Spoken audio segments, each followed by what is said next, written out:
Hi, so I wanted to give another quick update. So, with everything I've been doing with the videos, another reason I wanted to share as to why I'm doing this, and I've had some questions about it. So, there's a lot of information out there about autism, and I'm thankful that there is, but there's a lot. There's a whole lot of research heavy information that's difficult for the average person to understand, and even as an educator was difficult for me to understand before I had further training on it and understand the terminology. But then there's also a whole lot of information that you can get when you just Google something. And there's nothing wrong with Google, but sometimes you can get a plethora of information that's really not accurate. So I want to be able to share information that kind of transcends or bridges the gap between both of those things. I want some information to be able to be given and shared to people, especially families and teachers, that is research-based information, but that is explained in a way that is easy to understand and easy to apply.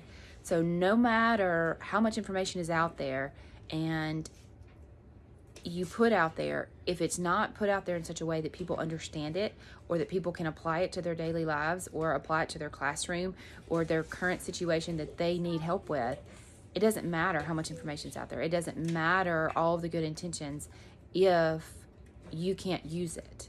And so that's something that I struggle with as a mom, and that's ultimately why I went ahead and pursued my master's, is because I was looking for information to help my own child, and I was struggling. I was like, okay, I want to learn how to do some interventions in my home, and I was either finding stuff that was unavailable to me because I wasn't a student, or because I couldn't pay hundreds of dollars for a subscription to some professional magazine about these things to find a research article. So it was either research heavy information that was very difficult to understand without a textbook and without some training and some education on it, or it was all like mommy blogs and informational pieces that were presented from someone's opinion that really didn't have a lot of background in autism. So although all of those things are important in their own light, if you have a BCBA that's working with a child, you want them to be heavy on the technical side. You want them to know those research studies. You want them to know those terminologies with that planning that they're doing in that work with their child.